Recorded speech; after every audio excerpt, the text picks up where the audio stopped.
Boa noite a todos, né? Muito obrigado pela presença de vocês hoje no nosso último encontro da 19ª Semana Nacional de Museus, cujo tema é o futuro dos museus, recuperar e reimaginar. Hoje a gente traz, né, uma pesquisa muito interessante que adentra as poéticas, né, a literatura, que é a palestra Encantaria Amazônica, a educação sensível na poética de Abiguar Basto, né, que vai ser proferida pela mestre Evelyn Natasha Figueiredo da Conceição. Então, agradeço muito sua presença, Evelyn, né? Está à sua disposição de estar hoje conosco. Esperamos que seja um encontro maravilhoso, como encantado, como todos foram todos durante essa semana. Né? A gente do Museu Surrupira está muito, muito feliz com os resultados, né? E acredito que hoje a gente vai fechar, né, com a dita chave de ouro, com a sua conferência. Nossa, Eu responsabilidade. Nada. Agradeço, Eu gente, separei. pelo convite. Opa, obrigado. Estou muito feliz mesmo por estar aqui, por estar compartilhando uma pesquisa tão cara a mim com vocês. Pode falar, irmão. O Museu Surrupira que agradece, né? Sempre essa disposição e esses encontros. Eu separei um trechinho para a gente começar a adentrar nesses universos dos encantados, né? Sim. E que acredito que você vai falar muito por esse meio das poéticas, da literatura. E eu trouxe ontem, foi muito falado, né? No Maílson, foi uma das referências que ele trouxe. E eu usei muito também no desenvolvimento da minha tese em museologia, que é a tese do Luiz Rufino, que é a pedagogia das encruzilhadas, né? E lá tem um trecho que eu até cito, né, no meu trabalho, que ele fala: o Brasil que me encanta é aquele que se codifica enquanto terreiro, é aquele em que praias são cidades encantadas, moradas de rainhas, princesas e mestres que não obtiveram a experiência da morte física, transmutaram-se, encantaram-se na natureza, onde os minúsculos grãos de areia guardam segredos e vadeiam por lá crianças que são portas-vozes da natureza, que compõem o mundo, espumas d'águas, braços de rio, concha, pedra, caranguejinhos, ararinhas, pé de paus, compõem o cenário dos mais diferentes formas de vida. No Brasil, terreiro, os tambores nos dão um recado, tem boca, falam e comem. A rua é o mercado, são caminhos formativos e onde se faz o ganho. É lá que se tecem nossas aprendizagens, no intercâmbio das diferentes formas de trocas, se aprende e se substancia a vida. A mata é moradia de mestres curadores, guerreiros caçadores, amazonas, ninfas. No chão de folhas que se perde de vista, guardam-se segredos e histórias, cada uma escrita nas mais diferentes espécies. Na mata vivem espíritos encantados em sucupiras, jatobás, mangueiras, cipós e gameleira. Nos olhos d'água repousam jovens moças. Na beira do rio vadeiam meninos levados. Nas campinas e nos sertões surgem homens valentes, de brado forte, encantadores de bichos, conhecedores do som da terra, e cavalgam no vento, tangem as boiadas, lançam infortúnios. As curas se dão por baforadas, como tem mironga, o cachimbo da vovó. Sabedorias infinitas, repertório único do poder das ervas, arruda, manjericão, guiné, rezas, ladainhas, amarrações, acompanhadas de um repertório gestual versado entre a mão e o rosário. As encruzilhadas e suas esquinas são campos de possibilidade, lá gargalhada deboche e reinventa a vida de forma inesperada. O sacrifício ritualiza o alimento, morre-se para renascer, e o solo do terreiro Brasil é assentamento, é o lugar onde se plantou o axé e o segredo está vivo e guardado em pedras, né? Então, essa visão, né, poética desse entendimento do Brasil, da sua complexidade, dos seus imaginários, da sua hermetopoética, são um caminho que o museu Surupira vem trilhando, e acho que a fala da Evelyn vai muito contribuir para a gente entender também um pouco desse universo dos encantados, dos imaginários, dos amazônidas, né? Então, eu termino aqui a minha apresentação, passo para o Marcos, que vai fazer a devida apresentação e mediação, agradeço novamente esse encontro que você nos está possibilitando nessa sexta-feira. Obrigado. Obrigado, Diogo. Obrigado a todos e a todas aqui presentes em todos os gêneros. Nós agradecemos de coração, por estar recebendo principalmente hoje a Evelyn aqui no nosso meio, no Museu Virtual Surupira, e a todos e todas que estão aqui também, porque como hoje nós falamos mais cedo, hoje é uma sexta-feira, vocês poderiam estar aproveitando o finalzinho da noite, mas estão aqui conosco, decidiram por acompanhar-nos. E antes de eu apresentar a Evelyn, eu sempre preparo uma leitura, para o início das mediações, e eu trouxe uma leitura do texto do Paz Loureiro, que é um autor paraense, amazônida, do Encantarias da Palavra dele, que ele fala justamente sobre essas encantarias amazônicas.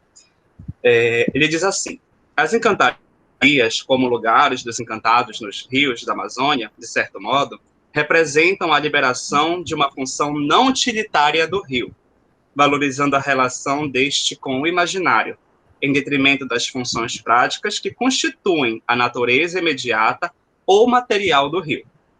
Os homens passam pelo rio, usam o rio, trabalham no rio, alimentam-se do rio, navegam pelo rio, vivem no rio e morrem no rio. Todavia, pelo devaneio, percebem que há igualmente outra realidade que lhes estimula um estado de alma diferente, que lhes permite olhar e perceber esse rio de outra forma, surreal, plena, de certo mistério encantatório, capaz de fazer desse rio uma realidade simbólica, sensível, e que se revela como uma finalidade sem a representação de um fim, para lembrar Kant. Algo que representa como algo que se apresenta como situação uma situação estetizada. Meu óculos está horrível. E nesse sentido, essa experiência existencial, vivencial do caboclo amazônico entra em sintonia com essa alegoria cósmica do rio estetizado e sacralizado. Entendendo a linguagem como um rio corrente, espaço de navegação do poeta e do ser, ao lado das funções práticas que a constituem como linguagem informativa, representação, expressão e apelo, veremos que a função poética existe subjacente ou submersa nos peraus da linguagem, pronta para vir à tona, florescendo pelo toque no botão de flor da palavra poética.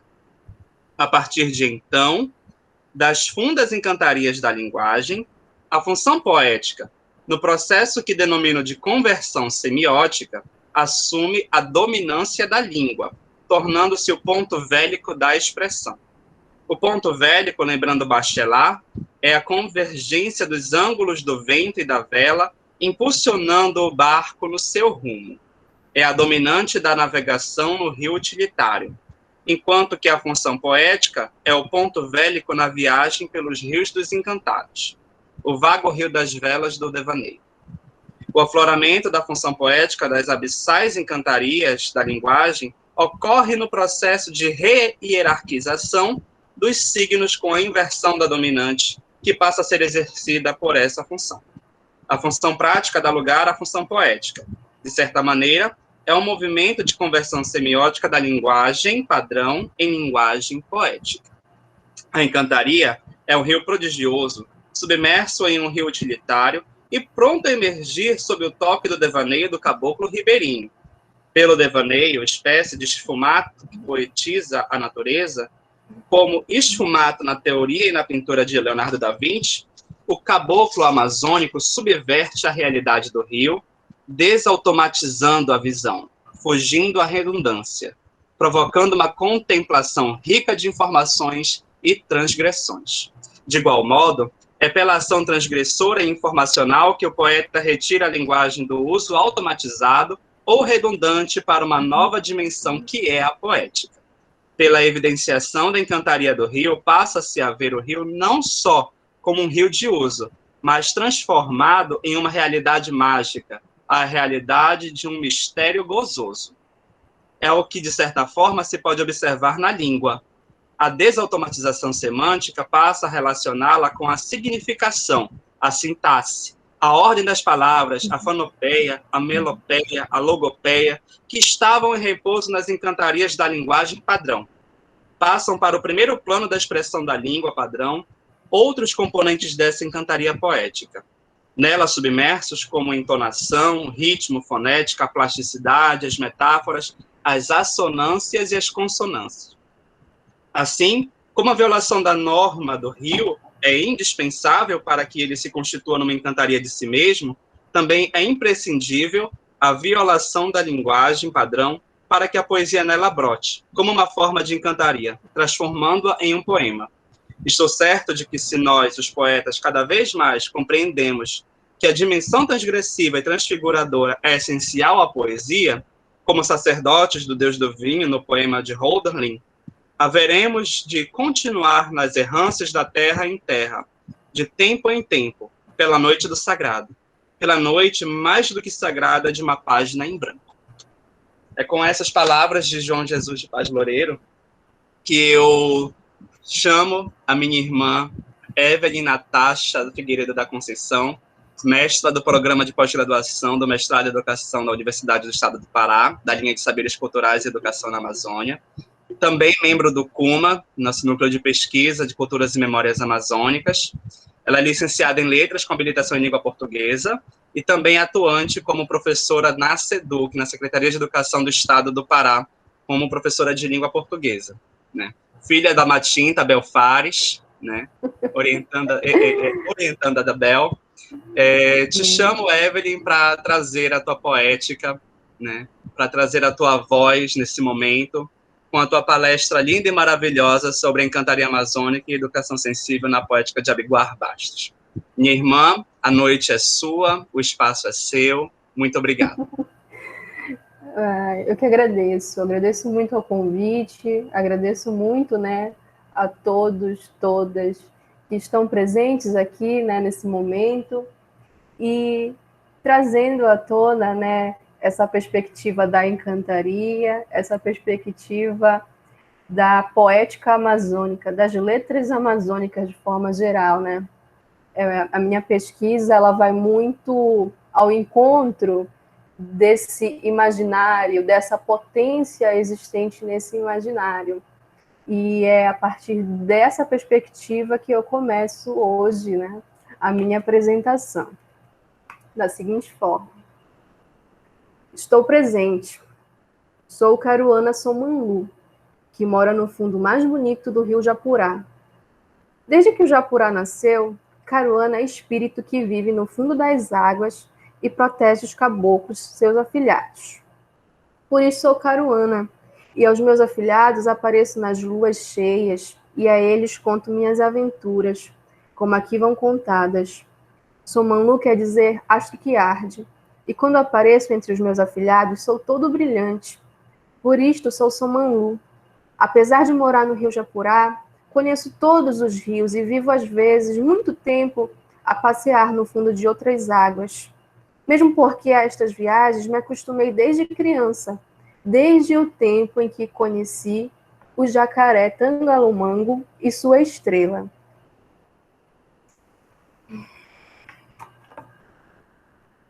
Era verão, as praias estavam lindas, as tartarugas nelas subiam para depositar seus ovos, as flores vermelhas e amarelas das árvores cresciam, e o mundo parecia, aos meus olhos, muito enfeitado e muito luminoso. As noites não eram só estreladas, pareciam também sonoras, porque, ainda que não tivesse certeza, aos meus ouvidos chegavam sons de músicas muito suaves, que pareciam escorrer das copas das árvores ou fluir das flores entreabertas.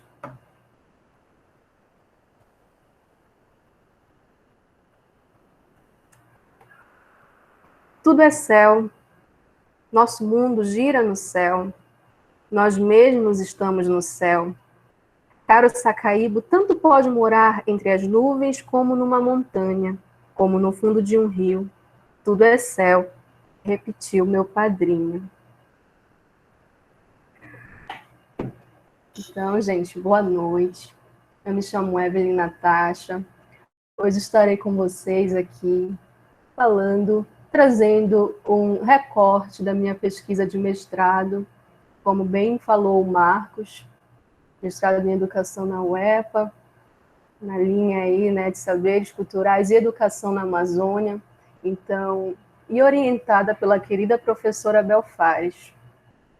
É com muita alegria que hoje eu posso estar aqui falando e trazendo algum olhar, um olhar sensível, um olhar poético sobre a literatura amazônica, sobretudo no que diz respeito, né, ao texto poético do Abiguar Bastos. O Abiguar Bastos, que é esse escritor que precisa ser conhecido, que precisa muito ser lido, no sentido de que ele traz à tona em seu texto literário, texto poético, a prosa dele é uma prosa poética, ele traz à tona toda uma complexidade existencial, o ser amazônida, o estar na Amazônia, trazendo à tona aí uma perspectiva de existência diferenciada.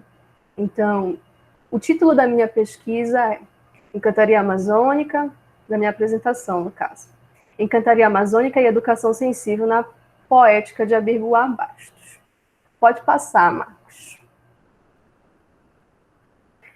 Para começar a falar sobre o livro no qual eu me deti na minha pesquisa no mestrado, eu procurei trazer um apanhado histórico e geral acerca do Abiguar, porque muito daquilo que a gente vai encontrar nos livros dele vão ser frutos aí, né, das suas vivências, vão ser frutos da forma como ele se situava enquanto pessoa, enquanto intelectual.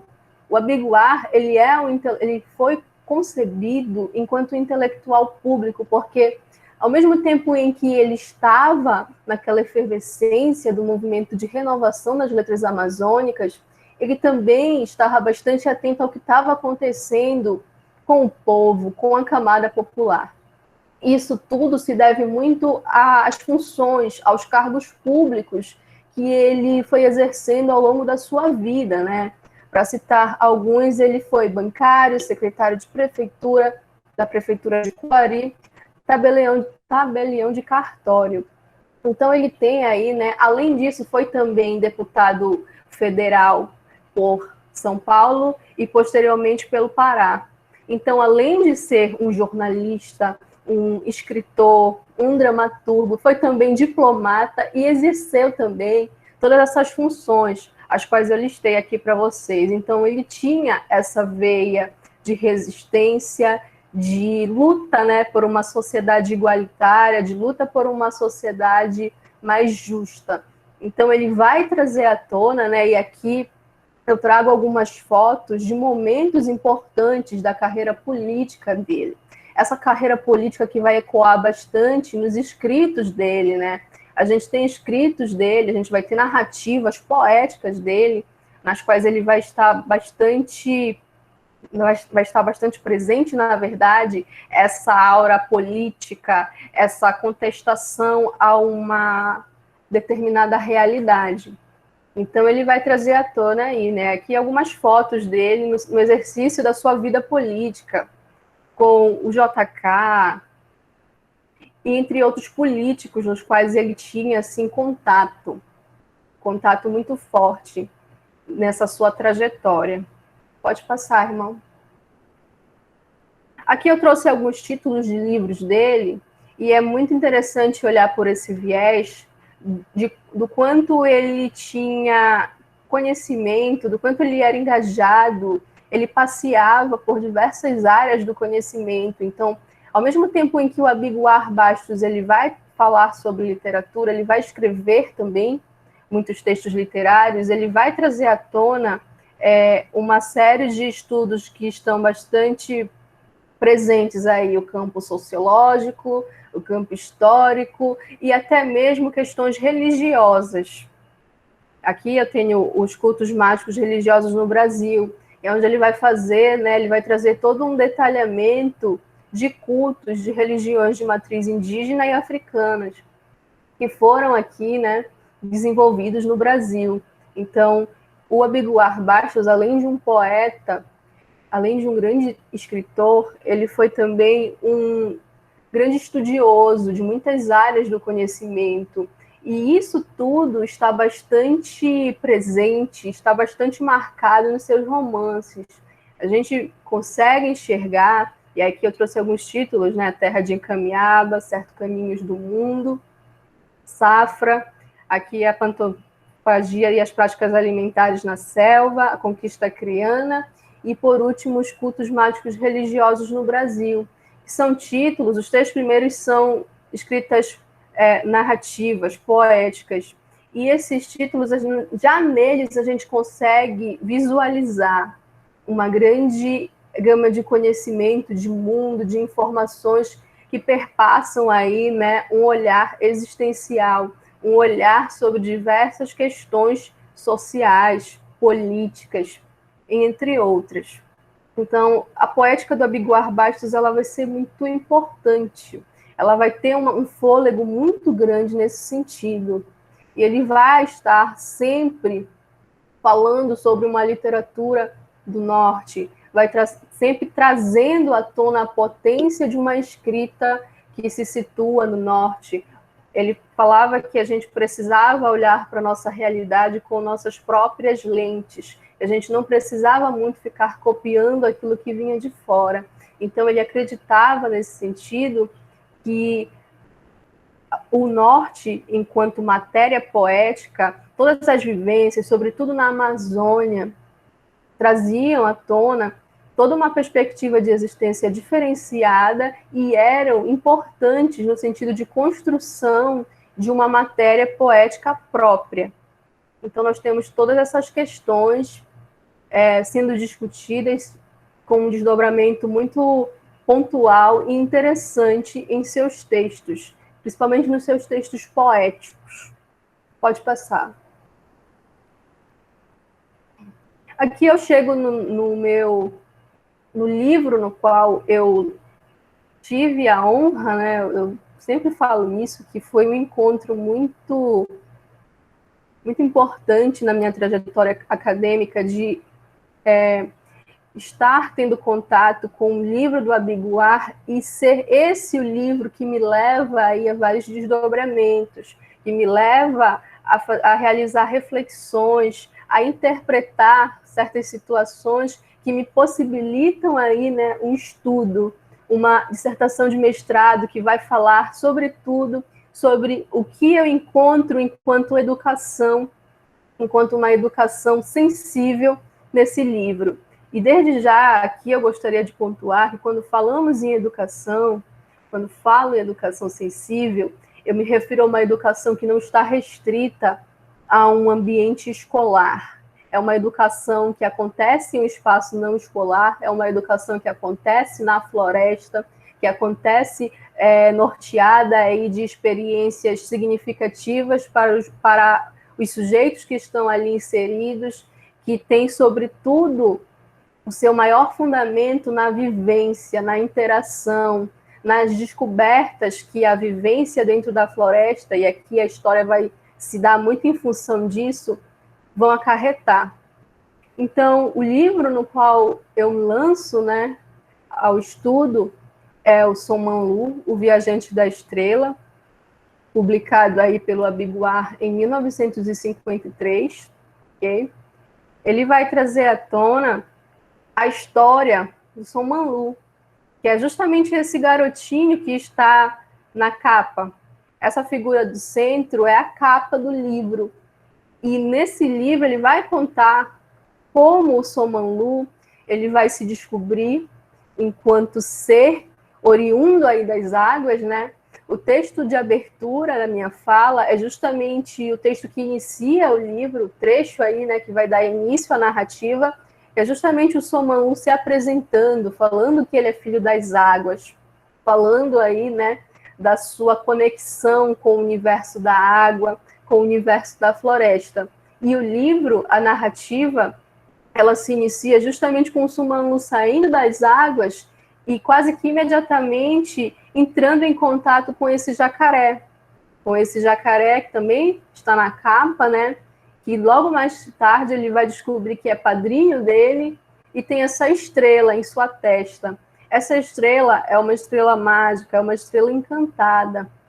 Quando uma pessoa ela tem a oportunidade de viajar nessa estrela, ela acaba conhecendo vários pontos acerca da origem do mundo, acerca da origem do universo. Então, o Somanlu, o livro, ele vai se desenrolar muito em função dessas questões, do Somanlu viajando na estrela e aprendendo muito sobre a origem do universo, aprendendo muito, né, sobre como todas as coisas na floresta, tudo aquilo que ele conhece ali na floresta, os animais, as plantas, tudo, os astros, ele vai entender, ele vai estar situado ali no sentido de entender como tudo aquilo se originou. E aí é bastante interessante pontuar que ele não vai trazer à tona uma perspectiva de teogonia, de cosmogonia tradicional.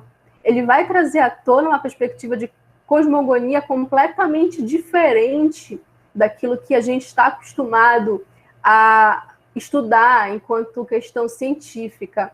Ele vai trazer à tona um olhar que se fundamenta muito especificamente em mitos.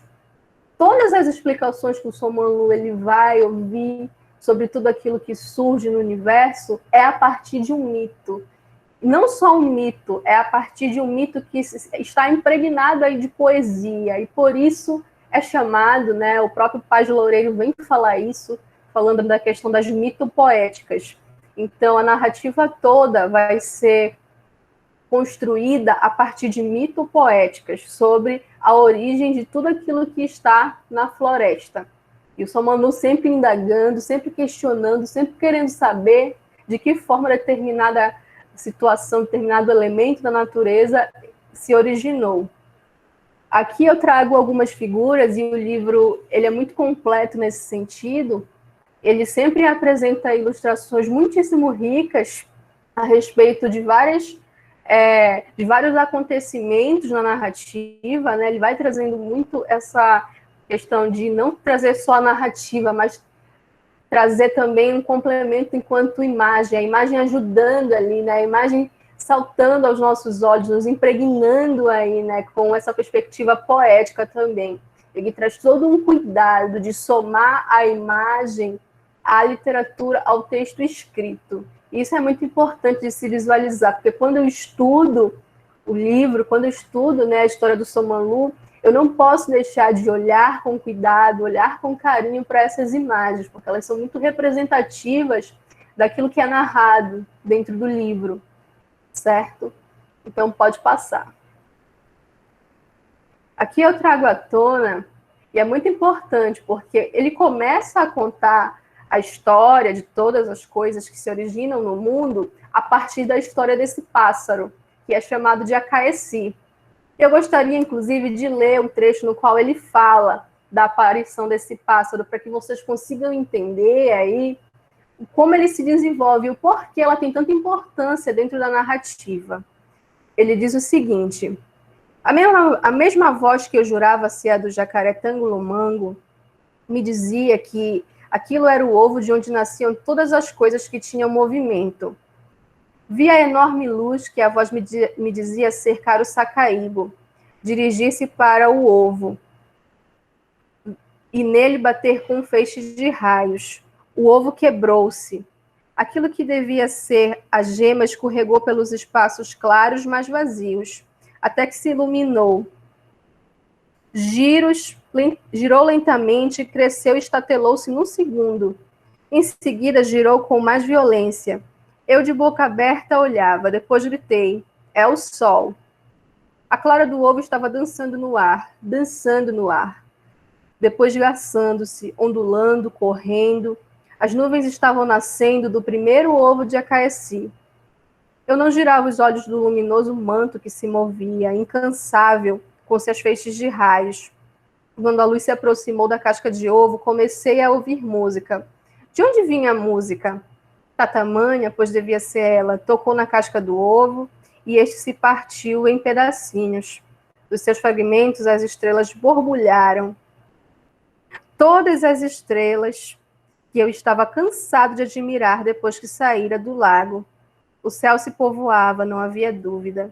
Do meu trono branco, do alto da cabeça do jacaré tangolomango, eu vi o universo nascer. Então, observem que o mundo ele se origina, dentro aí dessa perspectiva, né, narrada pelo Somanlu, ele se origina de um ovo, que ao se quebrar, né, um ovo colocado por esse pássaro, a Caeci, e tudo que se origina a partir de então, tudo que vai se desdobrando enquanto elemento da natureza, vai se originar desse ovo. As nuvens, o sol, então tudo muito interligado, tudo muito próprio, né, dessa dinâmica de que tudo tem uma determinada ligação. E ele vai trazer à tona essa perspectiva. Pode passar. Outro ponto que é bastante caro a esse livro, e tudo vai trazer à tona essa unidade, essa perspectiva mesmo de unidade entre as coisas. Ele vai, em certo momento da narrativa, apresentar como é que os elementos da natureza eles se interligam entre si. E aí ele vai trazer também a figura dessas 5 feiticeiras. Logo no início da narrativa, o Somanlu conhece, né, a história de como os elementos eles se organizam em um determinado ponto de vista. Ele vai conhecer essas 5 feiticeiras, todas elas, né, figuras aí femininas, isso é muito representativo, todas elas responsáveis aí por ficar guardar um determinado elemento da natureza. No Nó, responsável pela harmonia das águas, a Iá pelas plantas, Paquema pelos astros, Nonhon pelos metais preciosos e Seuci pelos animais. Então, essas feiticeiras, elas eram responsáveis por sinalizar aí, por estar atentas à harmonia de todos esses elementos. É muito importante isso, porque ele vai mostrando a relação que cada uma dessas feiticeiras tem com a natureza. E isso traz uma visão de bem viver, de bem cuidar de uma determinada forma da natureza. Isso é muito importante. As construções que o Abiguar traz dentro do livro, as vivências que ele nos mostra, que ele vai nos mostrando ao longo da narrativa, são justamente nesse sentido de mostrar o quanto a natureza ela precisa ser bem cuidada, a gente precisa olhar com mais cuidado para aquela vivência, para aquela interação que está se conectando ali, que está se construindo ali. Pode passar. Aqui eu gosto muito dessa parte do livro, em que ele vai falar como foi que surgiram aí os rios, né? Os rios, os mares, os oceanos. Vocês vão ver, vocês vão observar que é outra óptica de existência. E ele diz o seguinte: Surnizuno desceu à terra transformado num menino barrigudo. Nunó levou o Surnizuno pela mão até um lugar hoje conhecido por Tinquicoxa. Aí, batendo na sua barriga, ouviu-se um estalo e a água começou a jorrar pelo umbigo do menino, que ficou tremendo ao ver tanta água escapar de sua barriga. Quando havia bastante água para formar um rio, Surnizuno apertava a barriga com as mãos. Nos lugares secos, afrouxava a barriga e nadava guiando as águas no rumo do mar que atravessava a terra toda. E assim, Surnizuno andou por todos os lugares secos. E todos os lugares secos, atravessando as mais densas florestas e espantando os bichos, formava rios. Então percebam aí, né? Mais uma vez, ele vai nos brindar com uma linda ilustração. E essa imagem, para mim, ela é muito representativa de trazer à tona tudo aquilo que vai se desdobrando, tudo aquilo que a gente vai vendo no decorrer do livro. porque o livro ele é recheado dessas explicações outras para determinado fenômeno natural. E esse é um exemplo bastante claro de como as narrativas elas vão se construindo e de como elas vão se conectando ao mesmo tempo, porque uma acontece em função da outra. São coisas que não podem ser estudadas de uma forma isolada. E é essa perspectiva do sensível, da educação sensível que a gente traz, né? Essa educação que prima aí pelo sentido. Por exemplo, dentro da narrativa nós vamos encontrar o tempo sendo medido por luas. O tempo que se passa a história é medido em 20 luas. Então, já não é um tempo como o nosso, por exemplo. É um tempo que respeita aí, né, toda a dinâmica dos astros, toda a dinâmica da lua. Então, a gente vai ver uma perspectiva de existência completamente diferenciada, completamente distinta daquilo que nós estamos acostumados a ver, né, dentro da nossa vivência em sociedade. Pode passar. Ele vai trazer a origem das chuvas, né? Guiado pelo arco-íris, Surmizuno caminhava ao encontro do velho. Tanto que, quando o arco-íris parecia, era sinal de que Surmizuno estava a caminho do céu. Nesse dia, os anangas esperavam chuva. E chovia. Eram os suores de Surmizuno. De novo, né? Essa perspectiva de trazer uma explicação outra para um determinado fenômeno.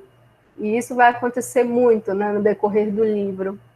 E é aí que a gente traz também a ideia da encantaria. A encantaria que cada vez mais vai aparecendo, né, dessas forças sobrenaturais que estão ali, né, regendo toda uma dinâmica de vida na natureza. Isso vai se mostrar de uma forma bastante efetiva ao longo da narrativa. Pode passar. Origem das plantas. Penas das asas de Acaeci caíam, expulsas por sacudidelas. Essas penas desciam, à terra chegavam, espetavam-se no chão mole, murchavam, desapareciam, para renascer depois, transformadas em plantas, que se cobriam de folhas da mesma cor das penas. Então, observa aí, né? Ele nos mostra não só a origem das plantas, mas também a variedade impressa nessas plantas, a variedade de cores, de cheiros, enfim, toda uma variedade existencial que tem uma origem comum. É muito importante essa unidade que o Abiguar traz dentro do texto dele, dentro da história do Somanlu. Tudo conectado, tudo muito bem alinhado. Por mais que não se possa falar que é uma narrativa linear, né? Porque ele sempre vai e volta em determinadas situações a alguns acontecimentos. A história, a narrativa, ela é muito contada em função da memória do jacaré e também da memória do Somanlu. Então, ele vai trazer à tona essa perspectiva da memória, que pode ser, né, que traz essa questão coletiva, como diria o Halbach, essa questão da memória coletiva, do quanto as pessoas ali vivenciando um determinado acontecimento têm a contar, têm a contribuir acerca, né, desse ponto, desse elemento listado. Pode passar. Origem dos raios de sol. Os bichos estavam deixando de ser obedientes, e a obediência era justamente o grande feitiço que Karo Sakaíba usava para fazer o que queria, sem ser perturbado. O velho ficou tão danado que prendeu Yaci na lua e Coraci no sol. Os bichos se agarravam os cabelos de Coraci para prendê-la à terra. Tudo em vão. Só é que hoje os raios de sol ainda são os cabelos de Coraci que os bichos puxavam. Outra questão aí é a figura de Karo Sakaíba na história. Karo Sakaíba é uma espécie de deus. É a divindade aí responsável por também, né, uma das divindades. A gente vê aí, né, que temos a figura das 5 feiticeiras, mas Karo Sakaíba era uma espécie de divindade maior, responsável aí, né, por guardar a harmonia, o equilíbrio desses seres. vivendo aí natureza. E Caraçacaíbo aparece muitas vezes como uma figura opressora. E muitas vezes os bichos na floresta, esses seres, animais, as pessoas que estavam ali, eles se situam em uma forma de trazer à tona uma perspectiva de enfrentamento a essa figura, de contestar uma ordem estabelecida. Então, eles vão trazer à tona também toda uma vivência, toda uma espécie de contestação a uma determinada dinâmica. Por que as coisas têm que ser assim? Por que não pode ser de outra forma? Então, tudo é vivido de forma a ser pensado e contestado. Pode passar. Aqui tem a figura da Mãe do Vento. A Mãe do Vento, né, sendo essa figura responsável por trazer à tona a harmonia dos ventos. E aqui eu trago essa narrativa, né, no qual ele diz o seguinte: o vento é filho do seu próprio suspiro, que está guardado num búzio, bem no fundo do mar. O vento é parte do suspiro de Acaeci, sem repouso, andando sempre, sempre apressado. E o búzio? Ah, no búzio está presa a mãe do vento, como se prende um bicho pelo rabo. De quando em quando, o vento é obrigado a entrar no búzio para ir buscar com sua mãe sem seu rumor, sem o qual não pode andar. Então, nós temos aqui, né, essa mãe do vento, responsável aí por trazer essa harmonia, por regular aí o modo como o vento ele vai caminhar, o modo como ele vai se apresentar, né, ao longo da vivência desses seres. E aí, eu acredito que a partir daqui a gente vai ver muito mais essa questão da encantaria presente, essas forças presentes aí, né, na narrativa. E é essa a proposta, né? E é esse o recorte que eu trago hoje dentro da pesquisa que eu desenvolvi no mestrado, de trazer à tona toda essa questão da encantaria amazônica, da poética amazônica, da mitopoética nesse caso, né? Como diria o Paz Loureiro, dessa teogonia do cotidiano que povoa aí toda essa vivência amazônica, essa ligação com os rios, com a floresta, povoa aí o nosso imaginário de mitos que estão aí, né, no nosso universo, no nosso imaginário. Pode passar. Macaxeira. Sunizuna estava, pois, ansioso por ver Nonhon, aquela que governava os Anangas. Esse fantasma da floresta surgiam de repente e sumiam sem que Surnizuno soubesse onde se metiam. Tomavam formas diversas e eram feitos de fios de cabelo de Nonhon. Muitos mais tarde, passaram a servir aos pajés e tomaram nomes diferentes, mas sempre se apresentando e vivendo como antes. Um desses Anangas era a Macaxeira, que guiava os caçadores nas suas longas caminhadas. Então, nós vamos ter aí, né, essas figuras desses encantados que estão aí na floresta, ajudando, guiando essas pessoas de uma forma, né, a estabelecer uma boa viagem, estabelecer um bom caminho. Essas forças que estão na natureza, que estão sempre interagindo aí, né, e temos muito essa questão na narrativa, sempre do natural interagindo com o sobrenatural, com aquilo que não é palpável. E o Abiguar traz muito essa questão de uma educação que também se concretiza, também se apresenta dentro dessa forma, dessa interação, com aquilo mesmo que a gente não pode ver, com aquilo mesmo que a gente sente, mas não pode ver. Pode passar. Curupira. Outra Ananga era Curupira, que não era macho nem fêmea, não tinha sexo, mas era a mãe do mato. Para ela não havia esconderijo, buraco, toca, antro, porta, ninho que escapasse à sua vigilância. Ela não envelhecia, por isto mesmo se chamava Curupira, que queria dizer corpo de menino, pois em menino se disfarçava.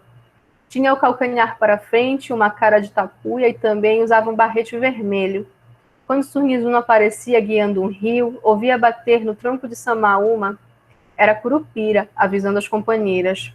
Ai, como era ardilosa! Botou Curupirá para Surnizuno beber, mas este, a tempo, foi avisado para não beber nada das árvores no caminho. justamente para se livrar de Curupirirá. Eu explico. Os viventes de cada região não gostavam que viessem caçadores de outras terras mexer nas suas coisas, sem antes pertencer à família dos que viviam na dita região. Curupira, então, criou a mãe do mel de Curupira, uma abelha que fazia mel venenoso nas mesmas árvores onde as abelhas verdadeiras tinham suas colmeias. O caçador sequioso bebia o Curupirirá, que era mel venenoso, e morria. Muitos caçadores morriam bebendo Curupirirá. Então, vocês percebem aí, né, toda uma questão da proteção à natureza, toda uma questão dessa vivência dentro da natureza, que não é uma vivência predatória, muito pelo contrário, é uma vivência que preza pelo bem viver. Eu vivo em determinado espaço sem degradá-lo, sem trazer uma perspectiva de destruição a esse espaço. Isso é muito forte dentro da narrativa. Ele sempre vai estar nos dando pistas de que é essa a forma da qual ele comunga enquanto vivência, enquanto interação dentro da natureza. Pode passar.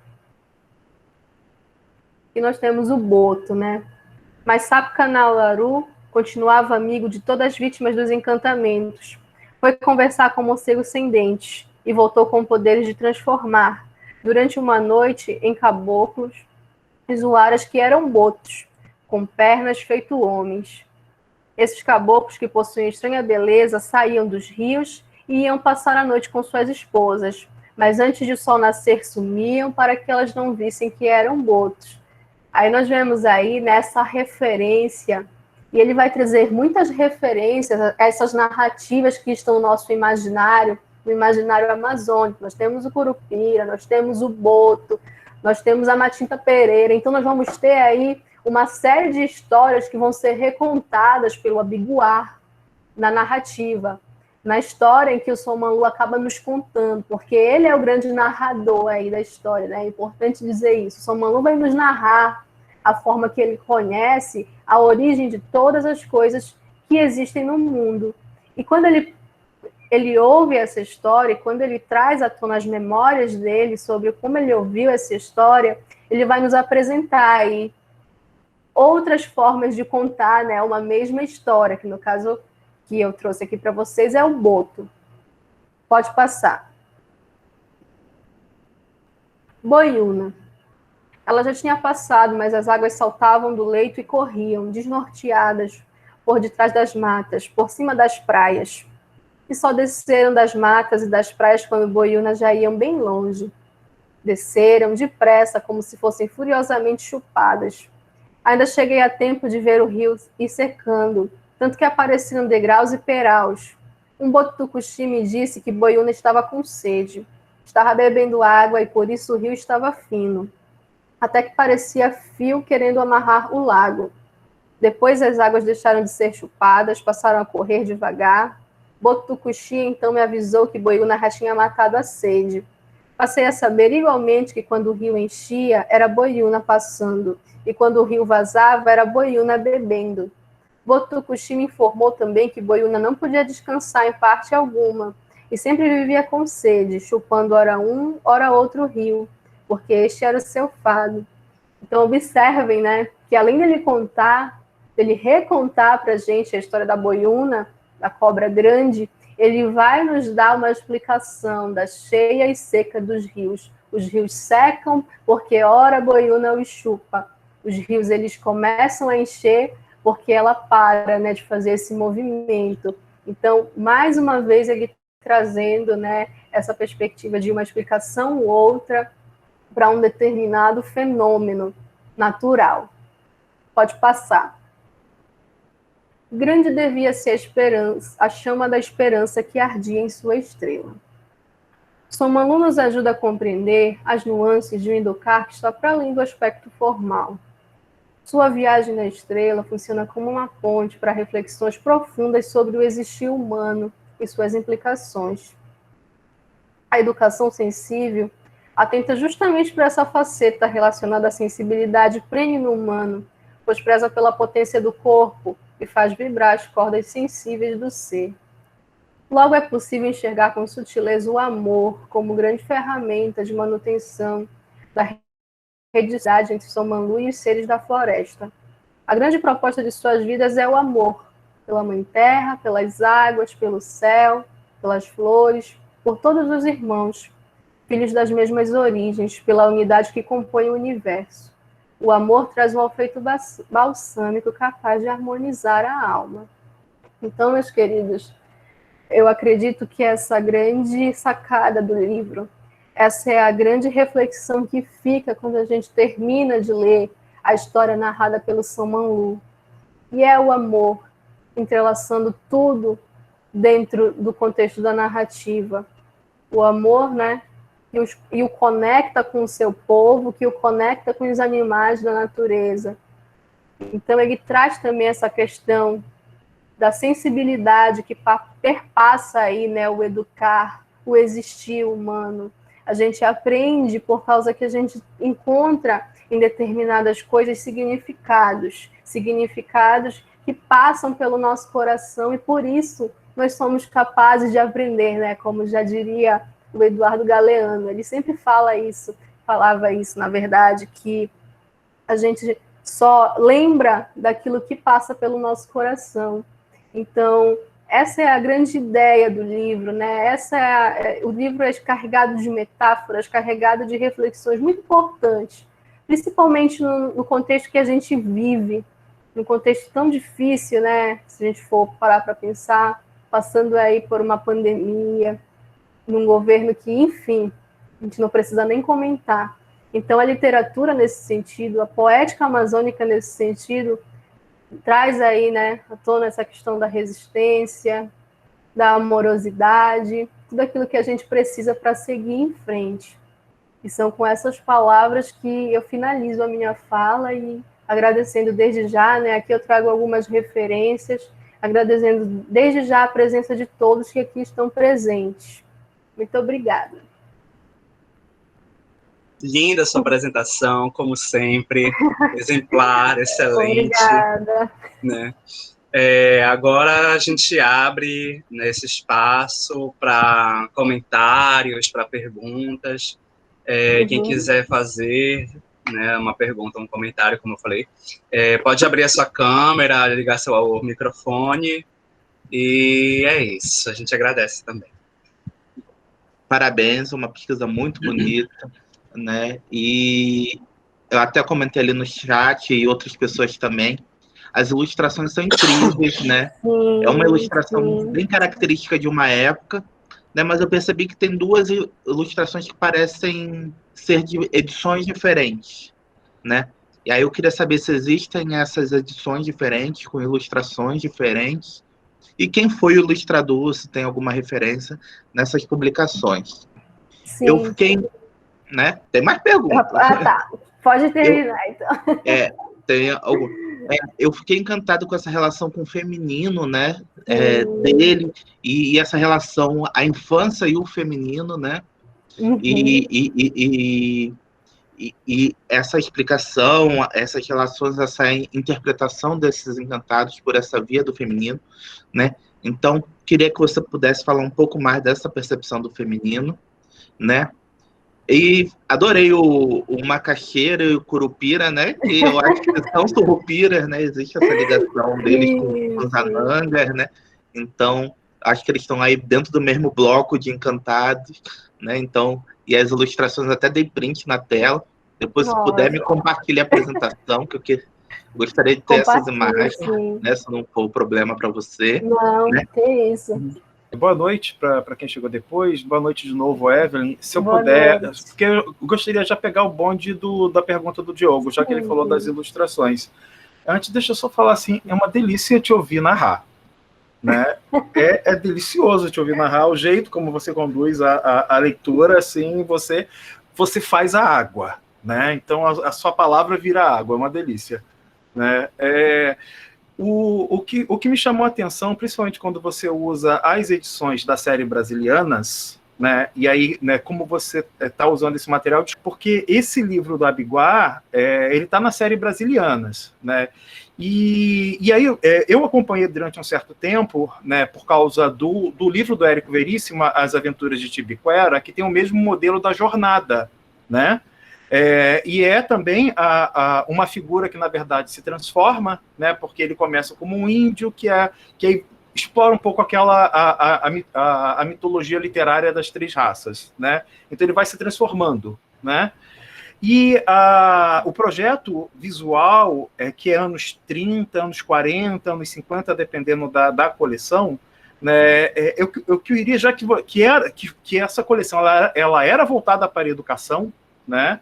E aí eu fiquei pensando em função do que foi a figura política do Abiguar, né, por onde que ele transitou, né? E aí, quer dizer, se você percebe, né, se não for o objeto, obviamente, das suas reflexões, né, ignora. Mas é porque a ilustração está muito impregnada, anos 30, anos 40, anos 50, dependendo da edição, né? E se a gente perceber, optou-se até por uma questão de barateamento, mas ao mesmo tempo mantém uma qualidade visual muito grande de traços, de trabalhar sempre com lâminas bicolores, né? Então a gente tem o preto e branco, e aí tem o verde, o azul, o vermelho, de acordo com o tema que está sendo narrado, né? E aí tem aí o pacto ilustrador e autor, e qual é o conhecimento, né, que eles trocam aí, para poder decidir também por que se você só tem a opção de usar duas cores para poder baratear, porque, né, esse livro, para quem não viu a materialidade desse livro da série Brasilianas, é um livro que era, se eu olhar aqui na régua, mais ou menos 11, 12 centímetros de largura por 14 de altura. Então, era um livro de bolso, né? Era utilizado muito por professoras normalistas, inclusive, né? Nas escolas públicas aqui no Rio de Janeiro, durante a configuração, né, do modelo Anísio Teixeira e tudo mais aqui, né?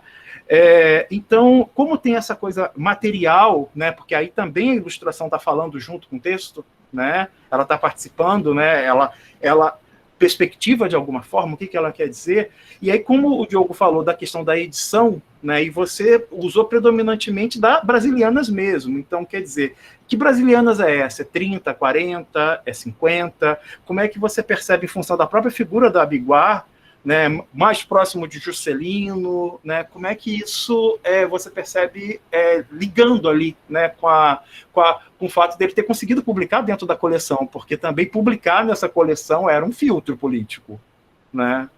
Então, eu queria só trazer essa questão, né, se puder desenvolver, porque você está trabalhando com essa materialidade, né, e aí eu fiquei pensando, deram espaço na Brasilianas para Abiguar, né? E essa coleção, em princípio, ela circularia pelo Brasil inteiro, né? Em princípio, né? Foi concebido para ser assim, né? Bom, em relação à pergunta do Diogo, né? Ele fala sobre a questão das imagens, de fato, são imagens muito ricas.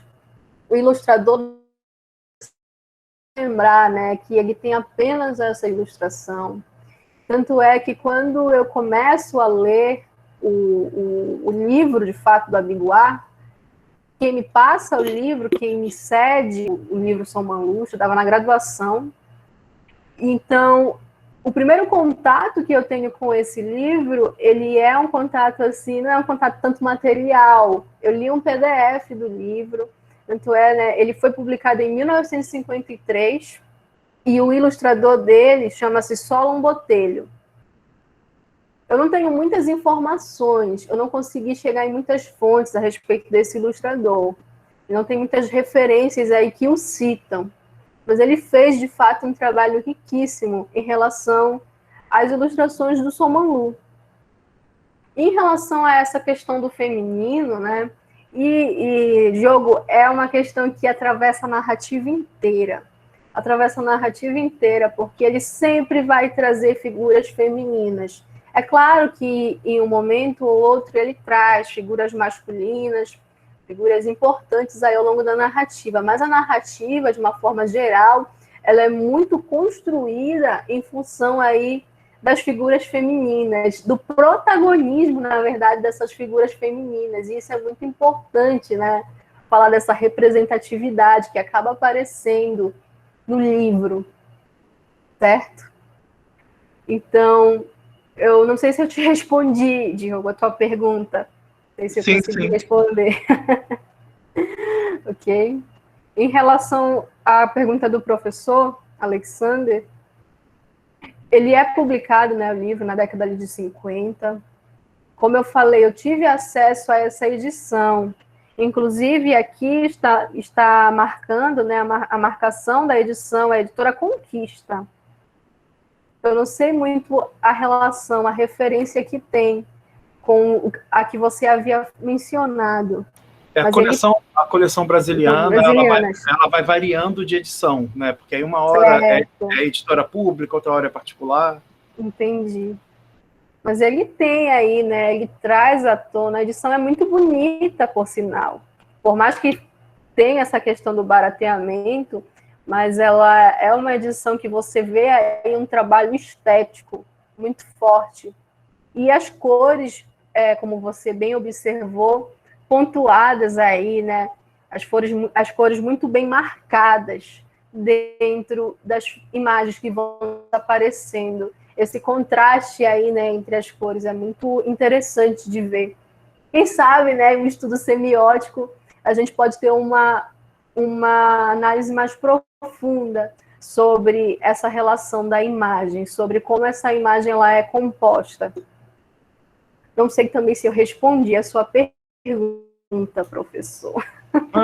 Eu agradeço, mas se isso tinha passado, né? Mas como você me falou que trabalhou com o PDF, eu só ponderei porque eu trabalho muito com materialidade, né? De filme a Shakespeare, né? Eu trabalho com a materialidade das edições. Então, como elas são portadoras também do que se quer dizer e como dizer, né? Uma poética visual, eu levantei essa questão só para se tinha de algum modo perpassado, tá? Só por conta disso mesmo, porque eu vi materialmente no IHGB aqui, né? No IHGB tem vários da Brasiliana, né? Então você vê materialmente o tamanho do livro, a qualidade, o tipo de papel, né? Que você observa que é um livro que foi pensado para alta difusão, né? Dentro de um ambiente específico de escolarização urbana, né? Então, e aí isso me chama a atenção sobre como que é trazido, né? Uma narrativa sobre a mitopoética amazônica da encantaria, né? Que é como você lê, e como é que isso está sendo trazido para um livro que vai circular para além daquele contexto, né? Então, eu fiquei pensando nesse processo, né? Da difusão também, dos sentidos que isso poderia adquirir. Eu agradeço. Eu vou fechar aqui o microfone. Eu que agradeço. Na verdade, eu acho que você já respondeu um pouco a questão, mas também deu uma travada na hora que você falou, que eu queria perguntar quando, né, você teve o contato com essa obra, né? Deu para escutar que parece que foi na graduação, né? Que eu queria saber se era por exemplo, foi uma leitura que você teve na infância, né? E como aconteceu essa afetividade com esse texto, né? E como você construiu essa relação com o livro, com o texto? Como foi produzida essa relação, né? Os sentimentos que foram criados, é um livro que te acompanha, qual contato, qual foi a experiência do seu contato no momento desse livro? Eu queria saber mais dessas relações afetivas sua com o livro, com o objeto. E a outra pergunta, né? Você já falou que leu em PDF, mas a pergunta seria isso: se os livros dele a gente consegue na internet em PDF. Eu dei uma entrada rápida no estante virtual, vi que não são tão fáceis, não tão disponíveis assim, né? Aparentemente bem rapidinho aqui. Então, queria saber se você tem algum conhecimento sobre a disponibilidade desse livro para todos terem acesso, que quiserem ler, né? É isso. Ok. Vamos lá, minha irmã. Eu vou começar respondendo a segunda pergunta, né? Uma das grandes dificuldades de se estudar o Abiguar, ela reside na dificuldade de encontrar os livros dele, porque, como vocês já puderam observar, né, são livros aí que a gente não encontra com facilidade. A única pessoa que eu conheço que tem muitos livros dele, inclusive tem esse, o Somanlu, o livro que eu estudo, é a nossa orientadora, né, a professora Bel Fares. Ela tem um acervo, ela é uma grande estudiosa da literatura amazônica, das poéticas amazônicas de forma geral. Então, eu me aproveitei, não quero falar essa palavra, né, mas eu me aproveitei muito desse grande acervo que a minha orientadora tinha, e ela era muito aberta, né, sempre foi muito aberta, o Marcos sabe disso, a gente ter acesso a esses materiais.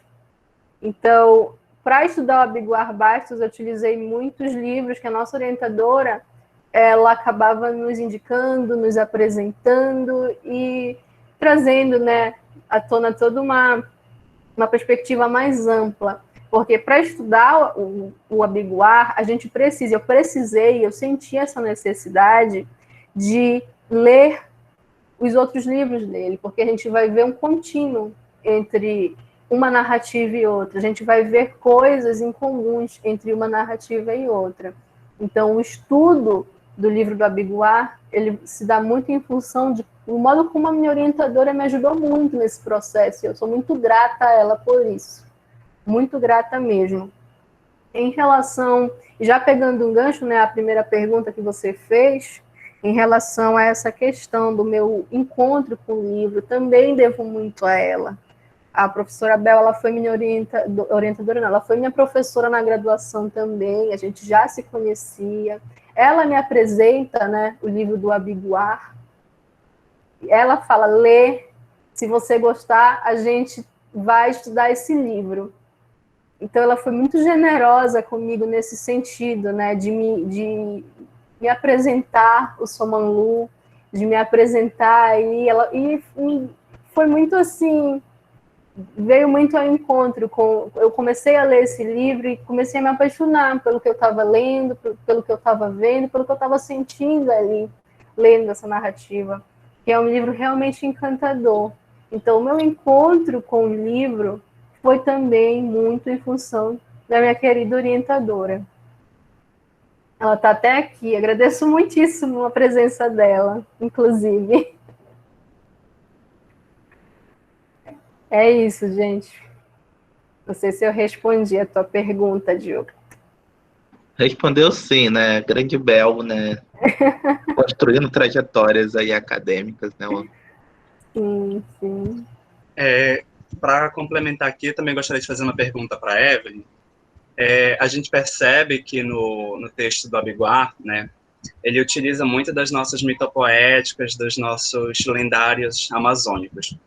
E, inclusive, ele até coloca, né, o Curupira, Boiúna, né, o Coaraci, que é uma palavra em tupi que significa sol, para designar, né, o personagem que vai estar no sol, e a Yaci, né, que significa lua também em tupi. E ele utiliza muito dessas mitologias indígenas, dessas mitopoéticas, na verdade, indígenas também. E aí eu gostaria de te perguntar, Evelyn, a que ponto tu podes perceber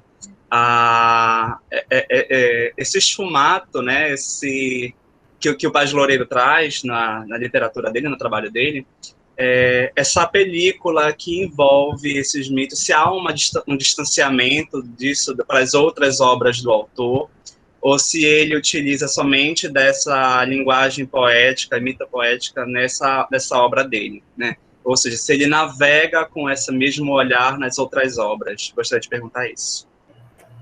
Ok. Bom, eu li alguns livros, né, do Abiguar. Em relação a essa perspectiva dos mitos, dessas releituras, né, dessas novas formas de contar um determinado mito, eu vi apenas nesse livro, porque esse livro ele traz aí, né, todo um envolvimento, toda uma perspectiva diferente.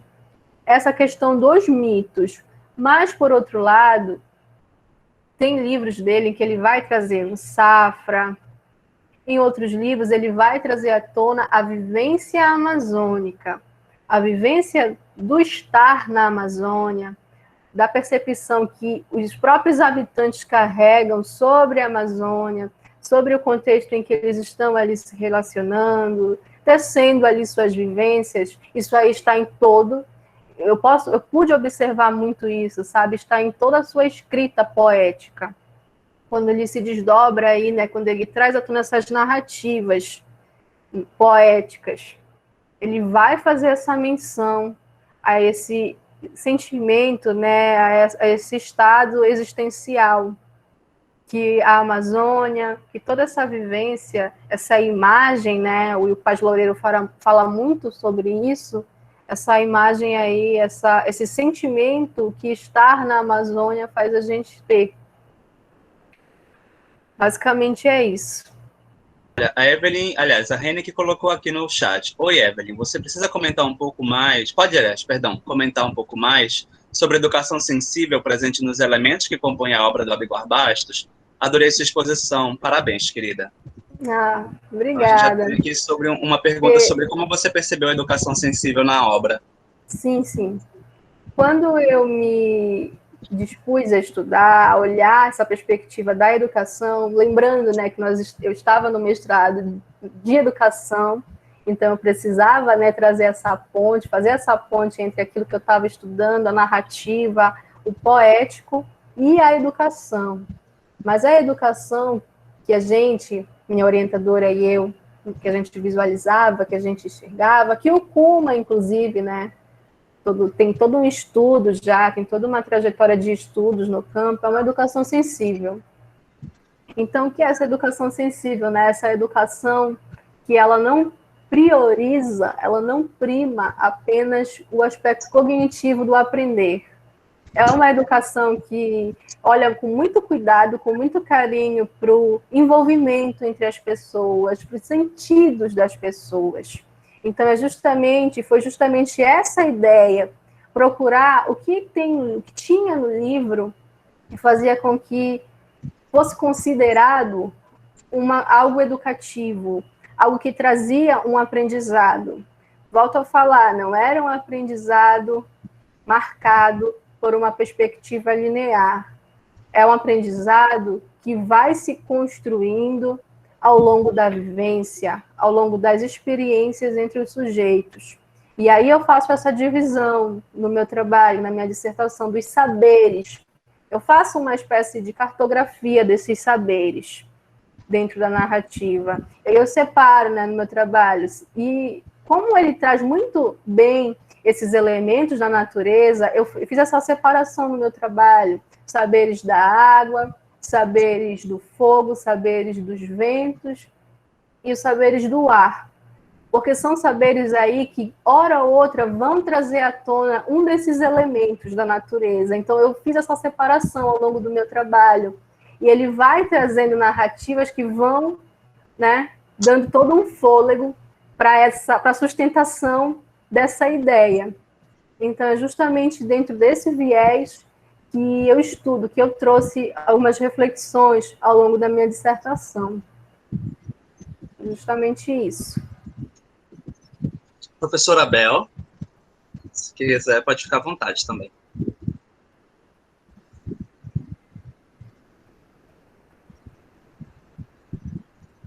Acho que a professora Bel está com o áudio ativado, mas não deve estar conseguindo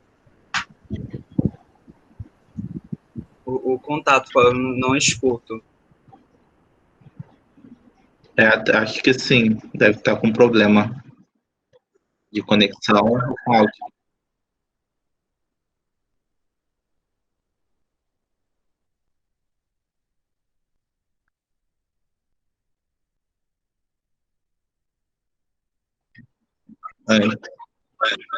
Por aqui dá para ouvir?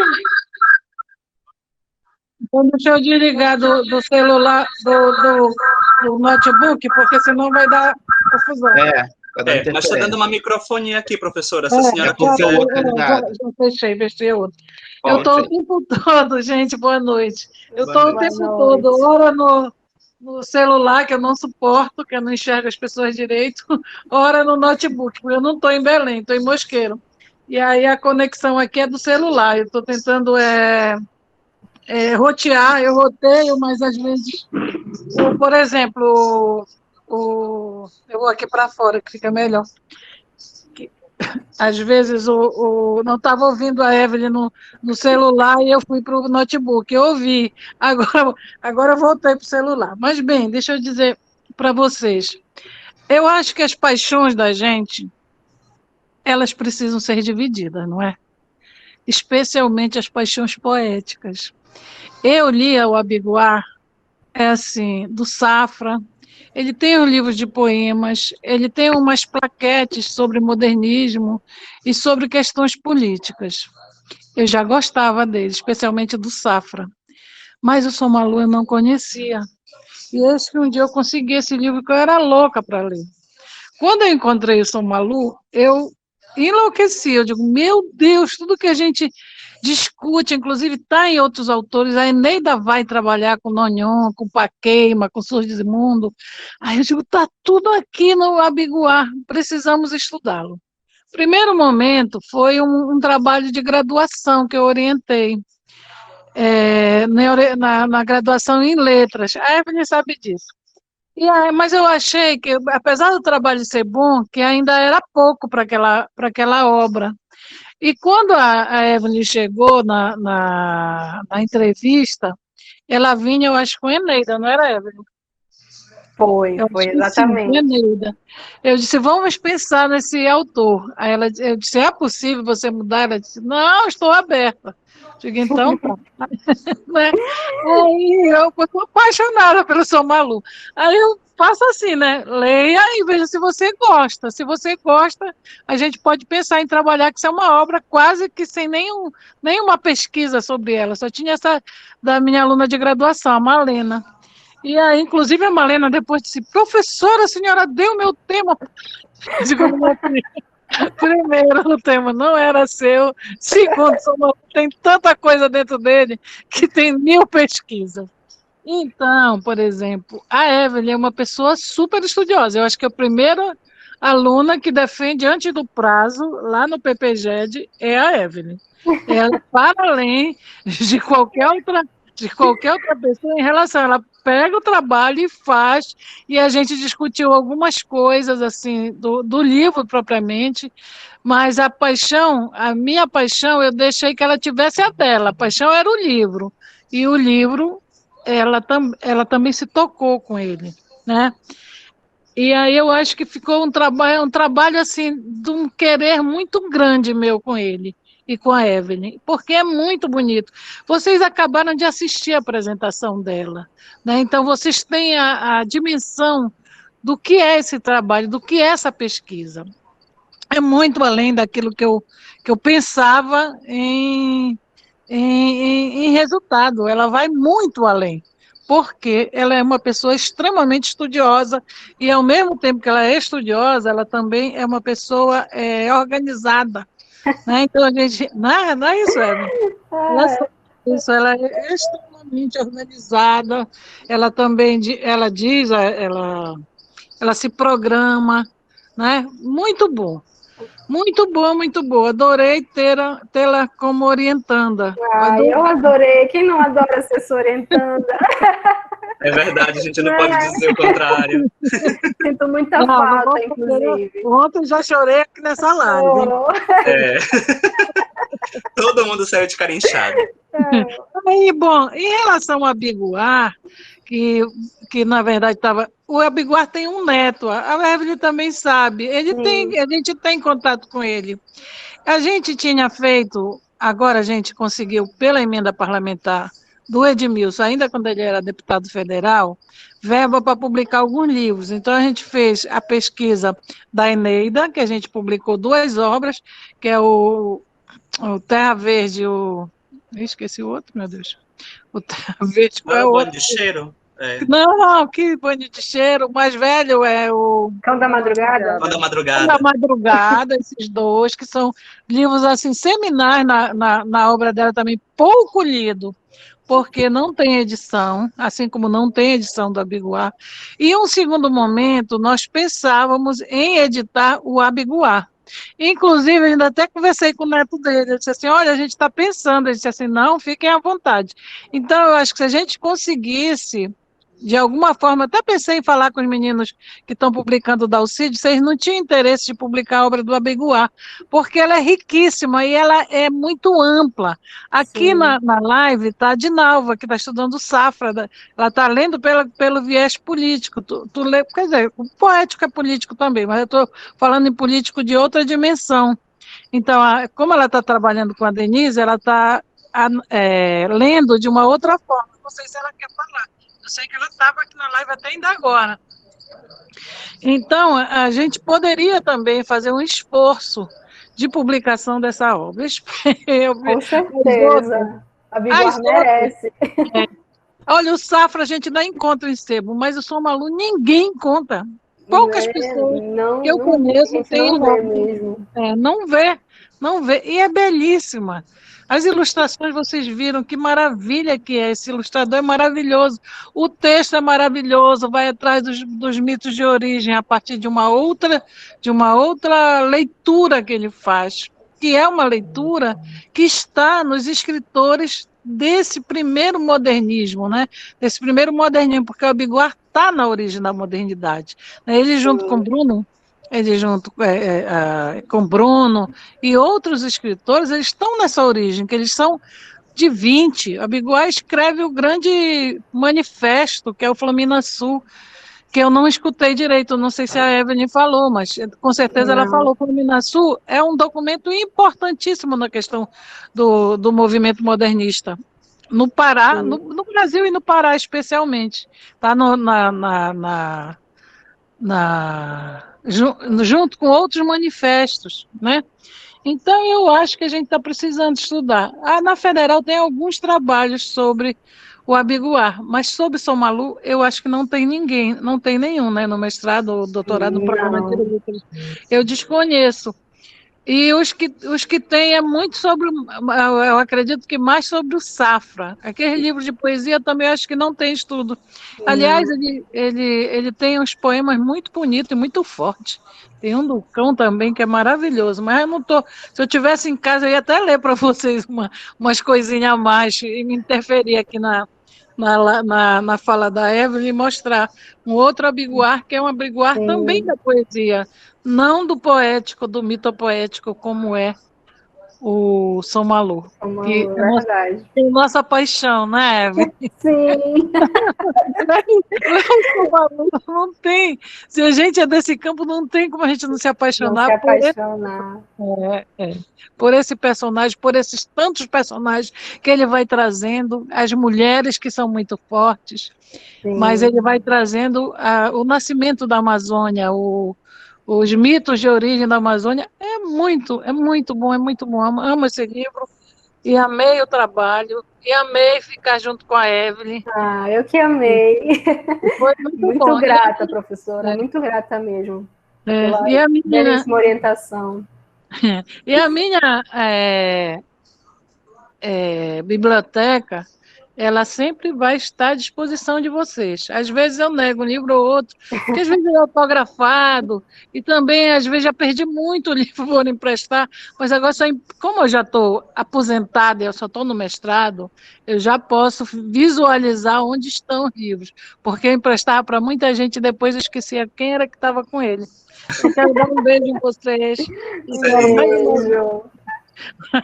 Mais uma vez abraçar essa menina e parabenizar o Diogo, parabenizar o Marcos por essa investida e dizer boa noite, que essa plateia está desde ontem, a maioria, né? Então, deixar um beijo grande, um abraço. Estou gostando demais das lives do Sucupira. Não, do Museu Sucupira. Estou gostando demais. Acho que é um projeto bem bacana. Gente, isso, queridos. Beijo grande. Um beijo, professora. Obrigada. Oi, Evelyn. Nádia, minha amiga. Boa noite. Eu sento aqui no meu celular e eu estava com a Nenê e, enfim, parabéns, Evelyn, eu gosto muito da tua pesquisa, parabéns, professora Bel. Tá? Só falando em relação às reedições, né, dos livros, eu fico que nem monitorando ali a internet para ver se eu consigo ainda alguma obra do Abiguar, né? E eu mantive contato com o professor Flávio Bastos, que é neto do escritor Abiguar, começando baixinho ainda essa questão da reedição, né? Como ele é muito ocupado e tudo, e a gente ainda não tentou ainda, né, Tudinho, que eu estou tentando fazer esse trabalho aí de formiguinha, né, dizer para ele da questão da importância, não é, e tudo. O trabalho da Evelyn, ela é pioneira no PPGED, né, a fazer uma pesquisa sobre a Abiguar Bastos. Aí eu também estou fazendo uma já no romance no Safra.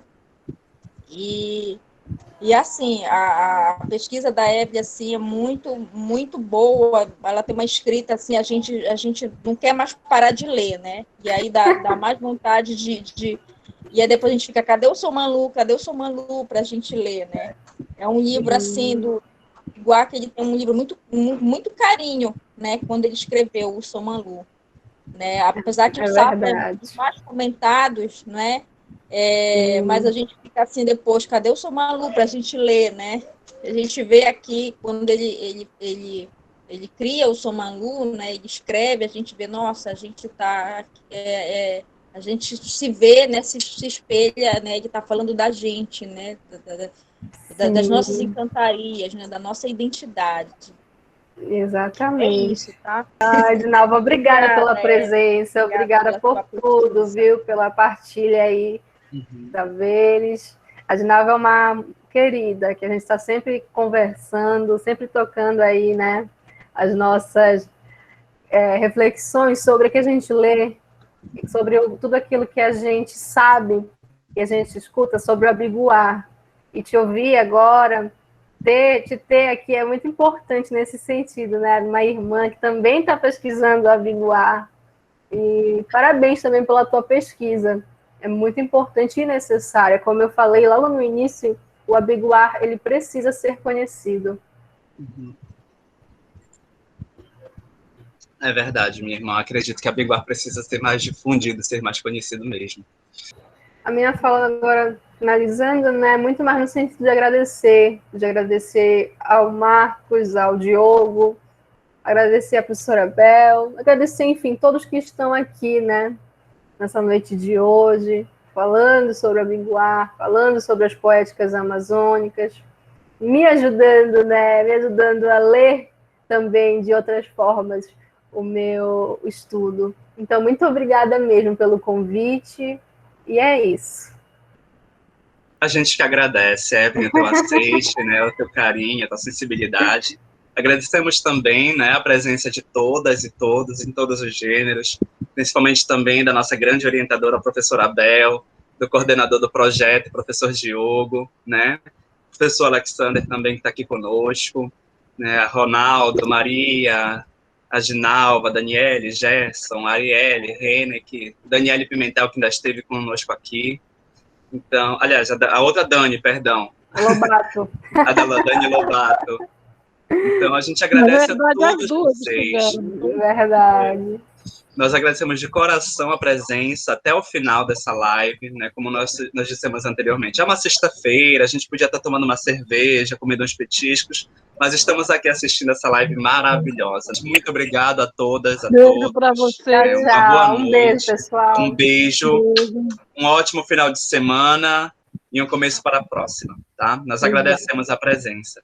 Tá bom, muito obrigado, gente. Muito obrigado, Evelyn. Obrigado aos alunos de museologia também, que participaram ao longo do evento. Né? Muito bom. Até o nosso próximo encontro.